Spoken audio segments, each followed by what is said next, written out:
पौलाचे इफिस्करास पत्रम अध्याय 5 वचन 17 आणि 18 मी वाचून दाखवते. सर्वजण लक्ष द्या. म्हणून तुम्ही मूर्खासारखे होऊ नका, तर प्रभूची इच्छा काय आहे हे समजून घ्या. द्राक्षरसाने मस्त होऊ नका, द्राक्षरसात बेतालपणा आहे, पण आत्म्याने परिपूर्ण व्हा. Hallelujah, hallelujah, hallelujah, hallelujah, hallelujah. Paul या वचनाद्वारे देवाच्या सर्व लोकांना आज्ञा देत आहे. म्हणून तुम्ही मूर्खासारखे होऊ नका, प्रभूची इच्छा काय आहे हे समजून घ्या. द्राक्षरसाने मस्त होऊ नका, कारण द्राक्षरसात बेतालपणा आहे, आत्म्याने परिपूर्ण व्हा. Hallelujah, hallelujah, hallelujah, hallelujah. म्हणून तुम्ही मूर्खासारखे होऊ नका. या वचनाच्या आधी त्याने असं म्हटलेलं आहे, वेळेचा सदुपयोग करा, कारण दिवस वाईट आहेत. दिवस वाईट आहेत म्हणून तुम्ही मूर्खासारखे वागू नका, मूर्खासारखे होऊ नका, तर प्रभूची इच्छा काय आहे हे समजून घ्या. देवाच्या नजरेला मूर्ख कोण आहे आणि देव कोणाला मूर्ख समजतो? स्तोत्रसंहिता अध्याय 53 वचन 1 म्हणतं, मूर्ख आपल्या मनात म्हणतो की देव नाही. थोडक्यात, ज्याच्या मनात देवाची काही भीती नाही आहे, ज्याला देवाविषयी ज्ञानच नाही आहे आणि जो देवाला अजिबात भिवून चालत नाही आहे, त्याला देवाचं वचन मूर्ख म्हणतं. मूर्ख आपल्या मनात म्हणतो की देव नाही, मी जे काही करतो त्याचा मला कुणाला हिशोब द्यायचाच नाही आहे. मी खोटं काय बोललो, मी फसवलं काय, मी कुणावर अन्याय काय केला, मी कुणाला शिव्या काय दिल्या, मी कुणाशी लबाडीने काय वागलो, मी कुणाशी कपटाने काय वागलो, मी काहीही केलं तरी ते सगळं झाकलं जाणार आहे, कुणाला काही दिसणार नाही आहे, कारण देवच नाही आहे. तर माझा हिशोब कोण घेणार? Hallelujah, hallelujah. ज्याला देवाबद्दलचं ज्ञानच नाही आहे, ज्याच्या मनात देवाची भीतीच नाही आहे आणि जो देवाच्या मार्गाने चालायलाच बघत नाही आहे, त्याला देवाचं वचन मूर्ख म्हणत आहे. आणि अजून आपण नव्या करारात पाहतो, लूकच्या शुभवर्तमानात जिथे येशूने हे उदाहरण दिलं आहे की एका श्रीमंत माणसाच्या शेतामध्ये भरपूर धान्य आलं आणि त्याने आपली कोठारं मोठी बांधली, कारण धान्य एवढं होतं की त्याच्याकडे ठेवायला पण जागा नव्हती. तो खूप आनंदी झाला, खुश झाला, हुरळून गेला, या वर्षी माझ्या शेतामध्ये एवढं धान्य आलं, एवढं धान्य आलं. आणि तो स्वतःला म्हणतो, मी माझी कोठारं मोडून मोठी बांधेन आणि सगळं धान्य साठवून ठेवेन आणि स्वतःला म्हणेन, हे माझ्या जीवा, खा पी, पुष्कळ वर्ष तुला पुरेल एवढं धान्य तुझ्या कोठारात साठवलं आहे. ज्या वेळेला हा माणूस स्वतःशी असं म्हणत होता, तेव्हा देव त्याला म्हणाला, अरे मूर्खा, अरे मूर्खा, आज रात्री तुझा प्राण मागितला जाईल, मग तू जे साठवलं आहे ते कुणाचं होईल? Hallelujah, hallelujah. का हा माणूस मूर्ख आहे सांगा? तुला पुष्कळ वर्ष पुरेल एवढं धान्य तुझ्या कोठारात आहे, आयुष्य तुझ्या हातात आहे का? जीवन मरण देणारा तू देव आहेस का? पुष्कळ वर्ष तुला पुरेल. कुणी म्हणावं मी 50 वर्ष जगणार आहे, मी 100 वर्ष जगणार आहे. कुणाची प्रॉपर्टी फार असेल तो बोलेल मला 500 वर्ष मी जगणार आहे. जगणार का? आपण काय जीवन मरण देणारे देव आहोत? आपल्या हातात जीवन आणि मरण आहे, असं आहे का? तुला पुष्कळ वर्षे पुरेल एवढं धान्य तुझ्या कोठारात आहे असं जेव्हा तो म्हणतोय, तेव्हा देव त्याला म्हणतो, अरे मूर्खा, तुला काय माहीत आहे तुझं आयुष्य किती आहे? आज रात्री ही शेवटची रात्र, आज रात्री तू संपणार आहे. हे सगळं कुठे जाणार? त्या माणसाशी बोलताना देवाने मूर्खा शब्द वापरला. आपण येशूचं संभाषण नव्या करारात वाचतो. त्याने कोणाला मुला म्हटलं, कोणाला बाई म्हटलं. जुन्या करारात पण आपण देवाचे शब्द वाचतो. देव त्याच्या लोकांना मुला, मुली, बाळा असे शब्द वापरतो आणि ह्याला देव म्हणतो, अरे मूर्खा.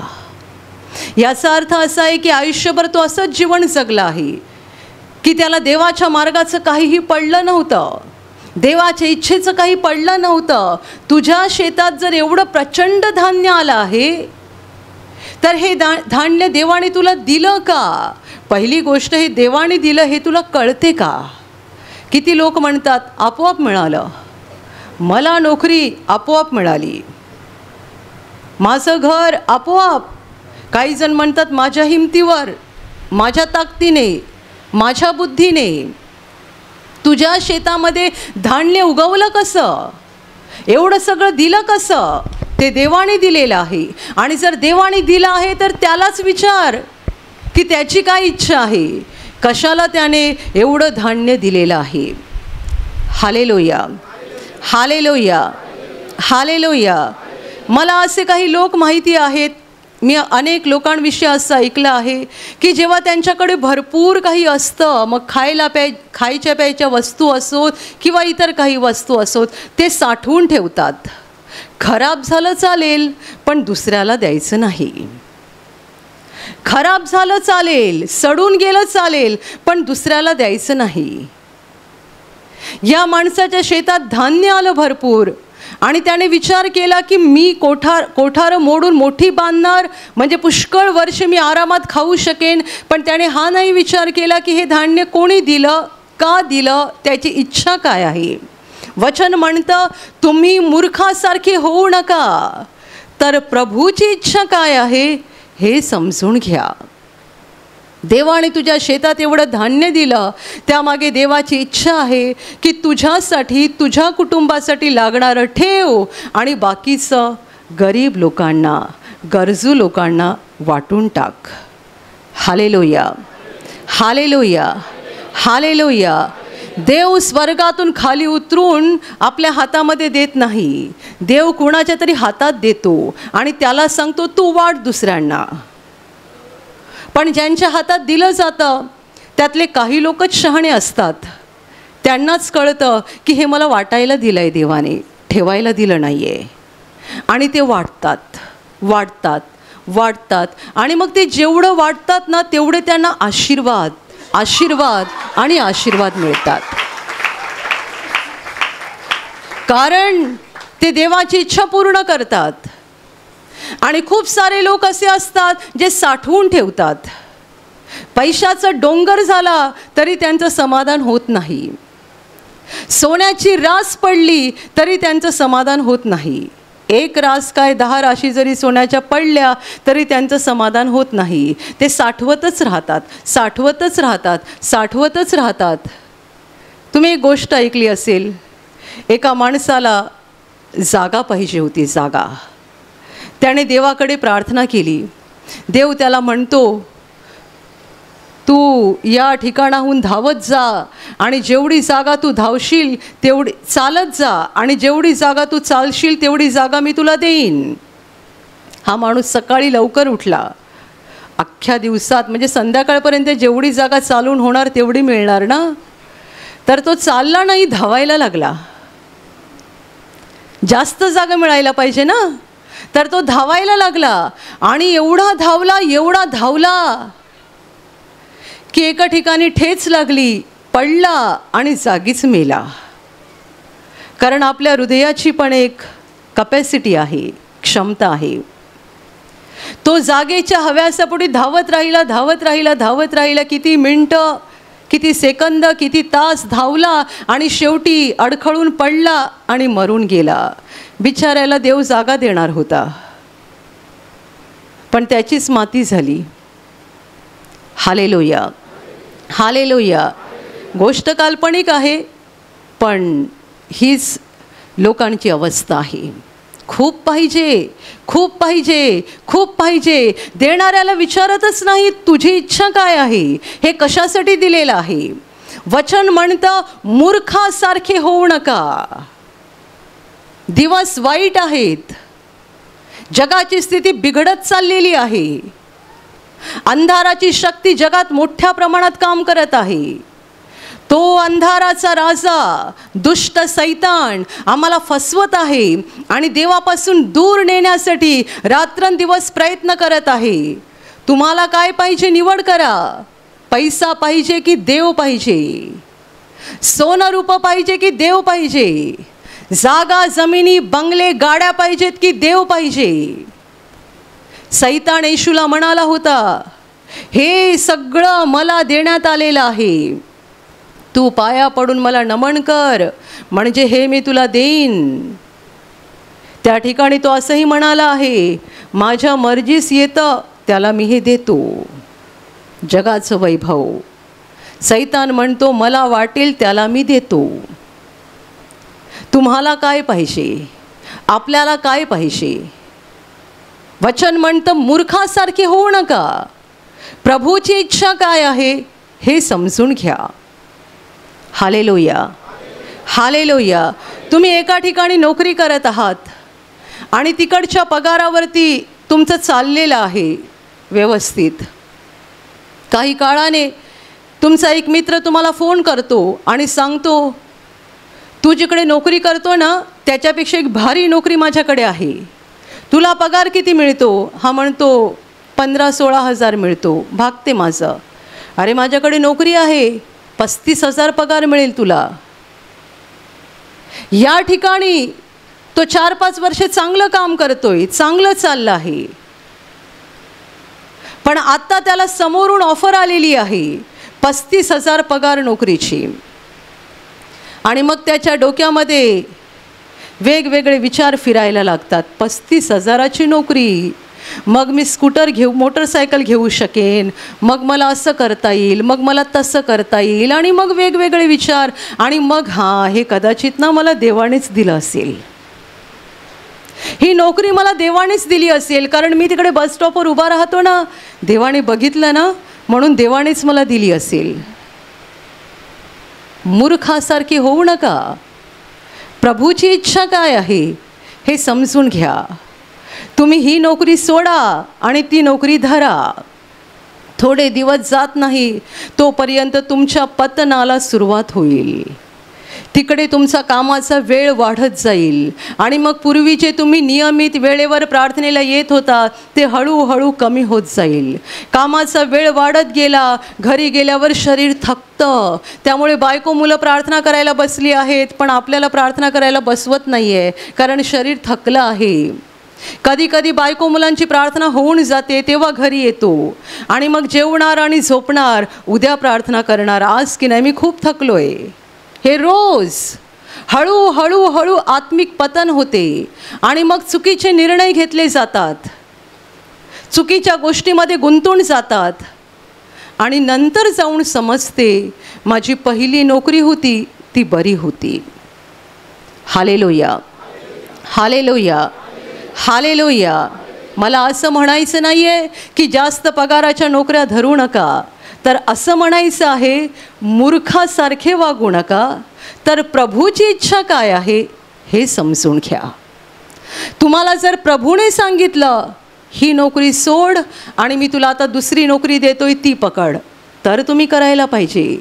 पण हे बोलावणं, हे विचार, ही प्रेरणा जर देवापासून नाही आहे, फक्त तुमच्या डोक्यातून आलेली आहे, सैतानाने तुमच्यासमोर कोणत्या तरी माणसाद्वारे ऑफर ठेवलेली आहे आणि तुम्ही जर त्यामध्ये हुरळून गेलात तर स्वतःचं नुकसान करून घ्याल. दिवस वाईट आहेत. का दिवस वाईट आहेत? ब्रदर नेहमी म्हणायचे जग का बिघडलं आहे? प्राणी बिघडले म्हणून, झाडं बिघडली म्हणून नाही, सगळं चांगलं आहे. प्राणी सगळे व्यवस्थित आहेत, पक्षी आपल्या जागेवरती आहेत, झाडं झुडपं आहेत, समुद्र आपल्या जागेवर आहे, समुद्रातले सगळे जलचर आपापल्या जागेवर आहेत आणि सगळी सृष्टी देवाचे नियम पाळते, ते सगळे व्यवस्थित आहेत. माणूस बिघडला आहे म्हणून जगाची अवस्था वाईट आहे. माणूस बिघडला आहे म्हणून जगाला वाईट दिवस प्राप्त झालेले आहेत. आणि म्हणून वचन म्हणतं, मूर्खासारखे वागू नका, देवाची इच्छा काय आहे हे समजून घ्या. Hallelujah, hallelujah, hallelujah. देवाची इच्छा, आपल्याला माहिती आहे की देवाची इच्छा आहे आपलं पवित्रीकरण व्हावं, म्हणजे आपण पवित्र व्हावेत. आपल्याला माहीत आहे देवाची इच्छा आहे की आपण देवावर प्रेम करावं आणि आपल्या शेजाऱ्यांवर प्रेम करावं. ही देवाची इच्छा आहे. या देवाची इच्छा आपल्याला कळतात. आपलं पवित्रीकरण होणं म्हणजे आपल्या जीवनातली पापं निघून जाणं, आपण पवित्र बनत राहणं, देवावर प्रेम करणं, शेजाऱ्यावर प्रेम करणं, ही देवाची इच्छा आहे जी बायबलमधून आपल्याला समजते. पण त्याचबरोबर आपल्या रोजच्या जीवनात पण आपण प्रत्येक गोष्टीत देवाची इच्छा जाणून घेतली पाहिजे. देवाचं मन काय आहे, देवाची इच्छा काय आहे हे आपण जाणून घेतलं पाहिजे. ज्याच्या मनात देवाचं भय नाही आहे त्याला याचं काही पडलेलं नसते. देवाला काय वाटतं, देवाचं काय म्हणणं आहे, हे देवापासून आहे का, याचा विचार असले लोक करत नाही आहेत. म्हणून त्यांना बायबल मूर्ख असं म्हणतं, कारण ते आपल्या जीवनात गुंतलेले असतात, त्यांना पुढचं समजत नाही. हालेलुया. जे आपल्या मर्जीप्रमाणे वागत राहतात ते या जगात आपल्या धुंदीत जगतात, आपल्याच इच्छा पूर्ण करतात, स्वतःच्या मर्जीने चालतात, त्यांना पुढील जीवनाची आशा नाही आहे. पण जे देवाच्या इच्छेप्रमाणे वागतात त्यांच्या बाबतीत योहानाने पत्रात लिहून ठेवलेलं आहे, जो देवाच्या इच्छेप्रमाणे वागतो तो सर्व काळ जगेल. सर्व काळ. देवाच्या इच्छेप्रमाणे वागणारे 50 वर्षे, 80 वर्षे आणि 100 वर्षे नाही, सर्व काळ जगणार आहेत. म्हणून वचन म्हणतं की देवाची इच्छा काय आहे हे समजून घ्या. तुम्हाला लग्न करायचं आहे, कोणत्या मुलाशी करावं, कोणत्या मुलीशी करावं, देवाला विचारा. तुम्ही तिचा चेहरा बघितला, तुम्हाला छान छान छान छान आवडली म्हणून जाऊन लग्न करू नका. आपल्या प्रार्थना घरात अशा खूप घटना घडलेल्या आहेत. काही स्त्रिया आल्या, माझ्या मुलाचं एका मुलीवर प्रेम झालेलं आहे आणि फोटो दाखवणार, बघा ना किती छान आहे ना. म्हटलं हा फोटो कशाला दाखवताय, तिचा चेहरा बघून आम्ही छान म्हणायचं नाही, सुंदर आहे ना, माझी सून म्हणून चांगली वाटेल ना. मुलाला पसंत आहे, सिस्टर तुम्ही काय म्हणताय. काही वेळेला आत्म्याच्या प्रेरणेने मी त्यांना उत्तर दिलेलं आहे, नाही, ही मुलगी तुमच्या मुलासाठी योग्य नाही. अलीकडे 2-3 कुटुंबाच्या बाबतीत असं झालं आणि मी त्यांना सांगितलं, त्यांनी ऐकलं नाही. आणि आत्ता त्यातल्या 1-2 कुटुंबाच्या बाबतीत असं आहे की मुलगा आणि सुनेचा घटस्फोट होणार आहे. वाईट अवस्था झाली. Hallelujah, hallelujah. काय बघितला, कातडीचा रंग. आणि मुलींच्या कातडीचे रंग आजकाल बघू नका, ओरिजिनल रंग आता गायब झालेले आहेत. आणि फोटो तर अजिबात बघू नका. मोबाईलमध्ये वेगवेगळे ॲप आहेत, प्रत्यक्षात दिसणारी व्यक्ती भलतीच आणि मोबाईलमध्ये दिसते भलतीच. आणि मग काय छान मुलगी आहे, प्रत्यक्षात घरी आली, गोड गोड बोलते, सगळं गोड गोड गोड गोड.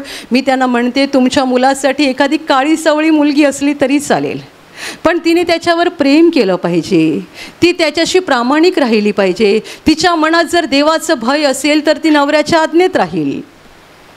तिच्या मनात देवाचं भय नसेल तर ती नवऱ्याच्या आज्ञेत कशी राहणार. नाही हो, पण आम्हाला आवडली ना, आम्हाला आवडली ना. मग अशा वेळेला मी म्हणते, तुम्ही तुमच्या इच्छेवर करा, मला जी प्रेरणा आहे ती मी सांगितली.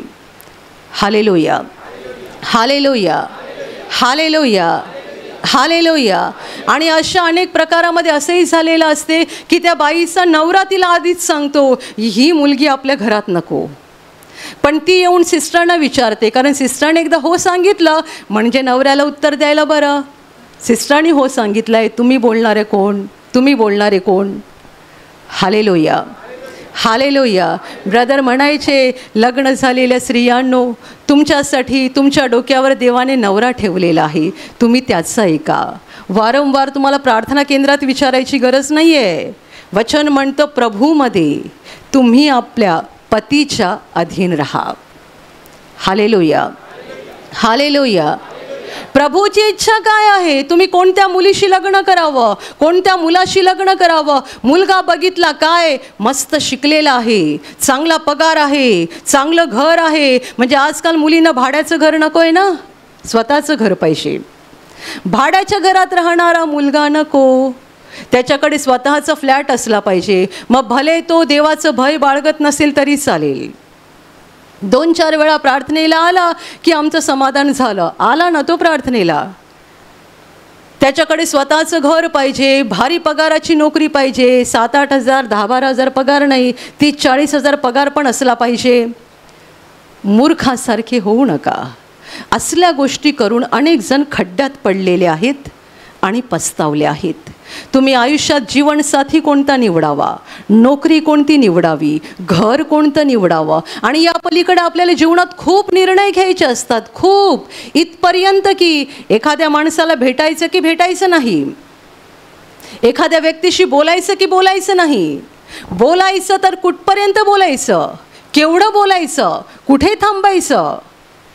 या सगळ्यांच्या बाबतीत तुम्हाला काय वाटतं, मला काय वाटतं, आपल्या बुद्धीला आणि आपल्या पापी देहाला काय वाटतं ते महत्त्वाचं नाही आहे. देवाला काय वाटतं ते महत्त्वाचं आहे. कारण जीवनदाता तो आहे, आशीर्वाद देणारा तो आहे. त्याने जर आशीर्वाद दिला नाही तर आपण त्याच्याकडून खेचून घेऊ शकत नाही. Hallelujah, hallelujah, hallelujah. वचन म्हणतं की मूर्खासारखे होऊ नका. प्रभूची इच्छा काय आहे हे समजून घ्या. रोज आपण देवाला विचारलं पाहिजे, रोज काय करावं काय करू नये. निर्णय स्वतः घेऊ नये तर देवाला विचारावेत. आणि पुढचं वचन म्हणतं, द्राक्षारसाने मस्त होऊ नका. द्राक्षारसात बेतालपणा आहे, पण आत्म्याने परिपूर्ण व्हा. द्राक्षारस म्हणजे मद्य. तुम्ही त्याला दारू म्हणू शकता किंवा इतर अनेक प्रकारची मद्य आहेत ज्याच्याद्वारे माणसाला नशा चढते, धुंदी चढते. आणि या सगळ्या नशेमध्ये माणूस का जातो? आनंदासाठी. क्षणाचा आनंद, क्षणाचं सुख. पण खरा आनंद दारूमध्ये नाही आहे, खरा आनंद बिअरमध्ये नाही आहे, खरा आनंद कोणत्याही मद्यामध्ये नाही आहे.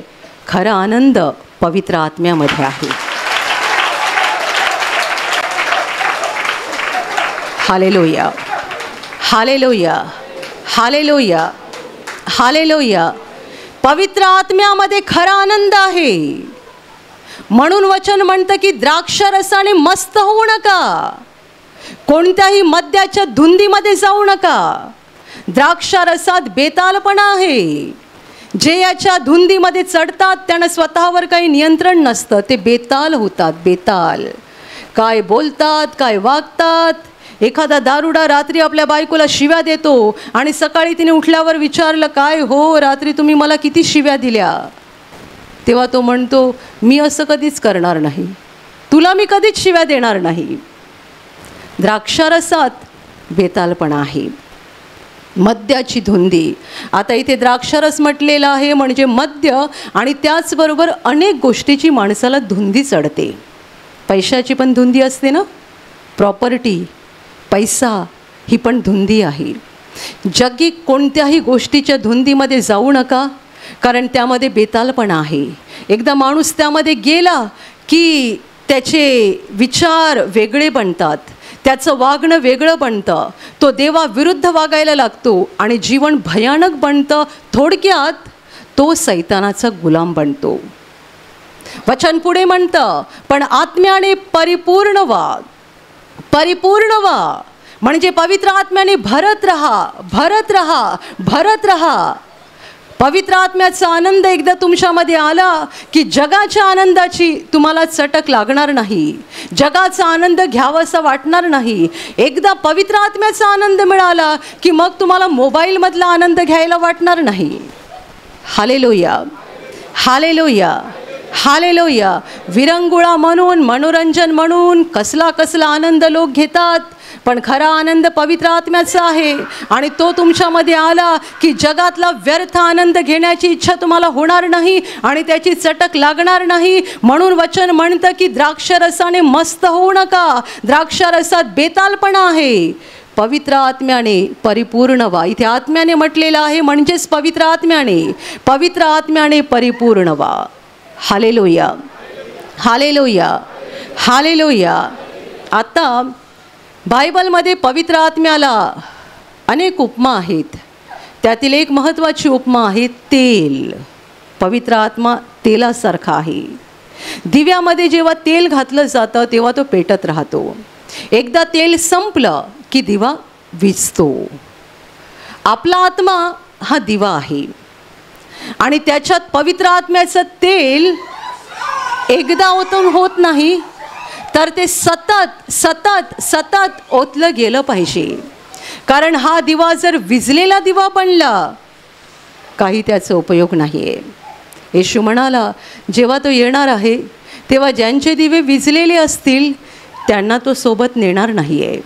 विझलेले दिवे, विझलेले दिवे, विझलेले दिवे म्हणजे आत्म्यात झोपी गेलेले लोक.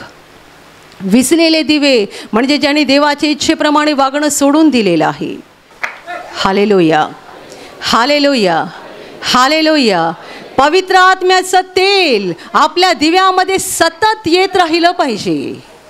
कारण जेवढा दिवा पेटत राहतो तेवढं ते तेल कमी कमी कमी कमी होत जातं. त्यामध्ये पुन्हा तेल ओतणं गरजेचं आहे. ते जर परत परत ओतलं गेलं नाही दिवा विझून जातो. एकदा प्रार्थनेत भाग घेऊन भागत नाही. आत्ता तुम्ही आलात, आज प्रार्थनेत भाग घेतलात, वर्षभर प्रार्थना नाही केली चालेल का? जेवण कसं आपल्याला वेळोवेळी लागतं. तुम्ही म्हणाल आज आम्ही एवढ्या कष्टाने इकडे पोचलो, छान 2-3 तासाची प्रार्थना झाली, आता 6 महिन्यांनी येऊ प्रार्थनेला. आणि आज ट्रॅफिकमधून जे आले आहेत ते तर फार वैतागले असतील. आज खूप लोक मोठ्या कष्टाने इथे पोहोचले. पावसाचा एक छोटा अडथळा आहे पण त्यापेक्षा ट्रॅफिकचा अडथळा आहे. पण तुम्हाला माहीत आहे हे चिन्ह आहे. शेवटच्या काळात देवाच्या घरात पोहोचणं एवढं सोपं नाही आहे. मोठी किंमत मोजून देवाच्या घरात पोहोचावं लागणार आहे. जे तुम्ही आज इकडे पोहोचला आहात तुम्ही धन्य आहात, आशीर्वादित आहात की मोठी किंमत मोजून तुम्ही या ठिकाणी पोहोचला आहात. Hallelujah, hallelujah. तुम्ही असं समजू नका की सिस्टरांना आमची काही पर्वा नाही आहे. आज सकाळी पहिल्या सेशनच्या वेळेला पण पाऊस भरपूर होता आणि आपल्या समोरचा हायवे पण ट्रॅफिकने जाम झालेला होता. तरी पण आज संपूर्ण हॉल लोकांनी भरलेला होता. एवढे लोक कष्ट घेऊन इकडे पोहोचले. तुम्ही जे कष्ट घेऊन देवाच्या राज्यात अनेकांना कष्ट घ्यायचे नसतात. देवाकडे पोहोचायला कष्ट घ्यायचे नाही. नोकरी करायला, धंदा करायला, उद्योगधंदा चालवायला लोक कष्ट घेतात पण देवाकडे पोहोचायला कष्ट घेत नाहीत. पण लक्षात ठेवा हे सगळ्यात पहिल्या नंबरचे कष्ट आहेत. जीवनातले पहिल्या नंबरचे कष्ट जे आम्हाला मोठं प्रतिफळ मिळवून देणार आहेत. देवाकडे पोहोचण्यासाठी घेतलेली मेहनत, देवाकडे पोहोचण्यासाठी केलेले परिश्रम आणि देवाला मिळवण्यासाठी केलेले प्रयत्न या सगळ्यांचं आम्हाला भरपूर प्रतिफळ प्राप्त होणार. Hallelujah, hallelujah, hallelujah, hallelujah, hallelujah. मी जरी या प्रार्थना केंद्रात असते तरी मला माहिती असतं की रस्त्यात समस्या आहे, ट्रॅफिक आहे. मी सतत प्रार्थना करते. कशासाठी माहीत आहे? ट्रॅफिकचा अडथळा दूर व्हायला करतेच, पण मुळात जे लोक येतात त्यांनी टिकून राहावं. अडथळे बघून पळपुटे होऊन मागे पळू नये. आज आलो परत यायचं नाही, तुम्ही स्वतःचं नुकसान करणार. संकट बघून, देवाच्या कार्यात किंवा देवाच्या मार्गात आलेला अडथळा बघून मागे पळून जाणारे लोक भरपूर आहेत. म्हणून मी तुम्हा सगळ्यांसाठी प्रार्थना करते की कसंही करून रडत पडत उठत विश्वास टिकवून ठेवायचा आहे आणि शेवटी त्या अनंत जीवनामध्ये पोहोचायचं आहे. Hallelujah, hallelujah. आता तुम्ही हसताय पण ट्रॅफिकमध्ये होतात तेव्हा चेहरे कसे होते सांगा?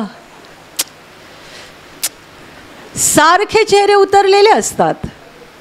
हो, तुम्ही ट्रॅफिकमध्ये असता पण देव प्रार्थनेत मला तुमचे चेहरे दाखवतो आणि मी प्रभूला म्हणते, कसंही करून रडत पडत उठत बसत हे तुझ्या घरात पोहोचले पाहिजेत, तुझ्या राज्यात स्वर्गात पोहोचले पाहिजेत. Hallelujah, hallelujah. हा खरा आनंद आहे. दारूमध्ये कसला आनंद आहे, पैशामध्ये कसला आनंद आहे, मद्यामध्ये कसला आनंद आहे, जगातल्या वस्तूंमध्ये कसला आनंद आहे, तो क्षणाचा आहे, क्षणाचा. आम्हाला देवामधला आनंद घेता आला पाहिजे, पवित्र आत्म्याचा आनंद मिळवता आला पाहिजे आणि हा आनंद टिकवता आला पाहिजे. म्हणून आम्हाला रोज देवाच्या समोर आलं पाहिजे.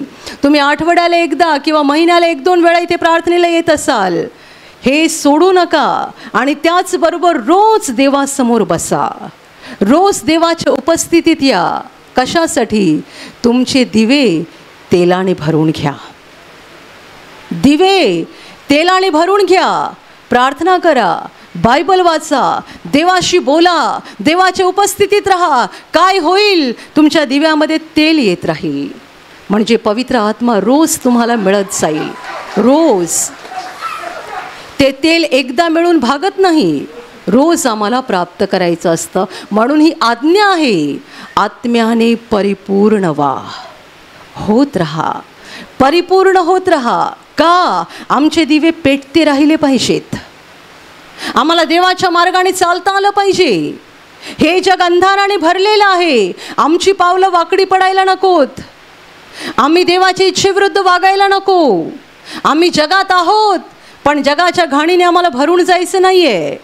म्हणून दिवा पेटता असला पाहिजे. जो विझलेला आहे तो अंधाराने भरून जातो. विझलेल्या दिव्याच्या अवतीभोवती अंधारच अंधार असतो. आम्हाला असला दिवा बनायचा नाही आहे जो विझून गेलेला आहे, जो पुरा अंधाराने भरलेला आहे. आणि जेव्हा प्रभू येणार तेव्हा प्रभू आमच्याकडे बघणार नाही, कारण आमचे दिवे विझलेले असतील. आम्हाला जळता दिवा बनायचा आहे, पेटता दिवा, प्रकाश देणारा दिवा. आणि त्यासाठी आम्हाला रोज आमच्या दिव्यामध्ये तेल घातलं पाहिजे, प्रभूच्या उपस्थितीत आलं पाहिजे, पवित्र आत्म्याने भरून गेलं पाहिजे. सर्व पापातून मुक्त होऊन शुद्ध होऊन पवित्र आत्मा मिळवत राहिलं पाहिजे. अशासाठी की आमचे दिवे पेटते राहावेत, आम्हाला देवाची इच्छा समजावी, देवाच्या मार्गाने आम्हाला चालता यावं. म्हणजे जेव्हा आमचा प्रभू येणार आहे तेव्हा तो आम्हाला घेऊन जाईल अनंतकालीन वैभवात आणि तिकडे आम्ही सदा सर्व काळ देवाबरोबर आनंदात राहणार. Hallelujah, hallelujah, hallelujah, hallelujah. द्राक्षरसाने मस्त होऊ नका, द्राक्षरसात बेतालपणा आहे. दारू पिलेल्या माणसाला दारू नियंत्रित करते, कंट्रोल करते. तो नशेत असला की जे काही बोलतो तेव्हा आपण म्हणतो याची दारू बोलते, कारण त्याला माहिती नसतं तो काय बोलतो. जो पवित्र आत्म्याने भरून जातो त्याला पवित्र आत्मा नियंत्रित करतो. जो पवित्र आत्म्याने भरून जातो त्याला पवित्र आत्मा नियंत्रित करतो. त्याचं बोलणं, त्याचं वागणं, त्याचे विचार, त्याचे मार्ग, त्याचा आचार सगळं काही पवित्र आत्मा नियंत्रित करतो. आणि आपल्याला पवित्र आत्म्यानेच नियंत्रित करण्याची फार गरज आहे. आपण जर स्वतःच्या मर्जीने वागायला लागलो तर चुकीची पावलं उचलू, चुकीच्या गोष्टी करू आणि देव आपल्यावरती नाराज होईल. Hallelujah, hallelujah.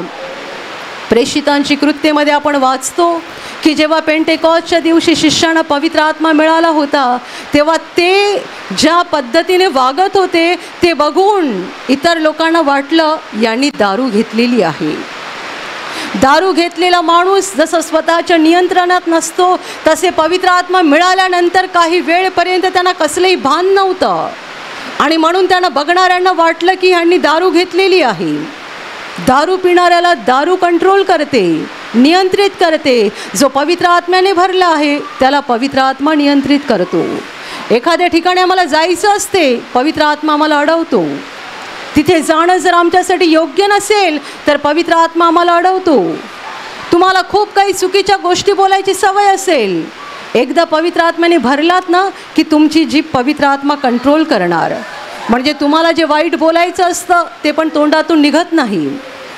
इंद्रिय दमन हे पवित्र आत्म्याचं नववं फळ आहे. पवित्र आत्मा आम्हाला कंट्रोल करतो, आमच्यावर ताबा ठेवतो, अशासाठी की आम्हाला जे वाटतं ते आम्ही करू नये, तर देवाला जे वाटतं ते आम्ही करावं, देवाची इच्छा पूर्ण करावी, ज्यामुळे देव आमच्यावर प्रसन्न होईल, आम्ही आशीर्वादित होऊ. आणि सगळ्यात महत्त्वाची गोष्ट म्हणजे जे वचन लिहिलेलं आहे, देवाच्या इच्छेप्रमाणे करणारा सर्व काळ राहतो, त्याप्रमाणे आम्ही सर्व काळ देवाबरोबर जिवंत राहावेत. Hallelujah, hallelujah, hallelujah. वचन म्हणतं, मूर्खासारखे होऊ नका, तर प्रभूची इच्छा काय आहे हे समजून घ्या. द्राक्षरसाने मस्त होऊ नका, द्राक्षरसात बेतालपणा आहे, आत्म्याने परिपूर्ण व्हा.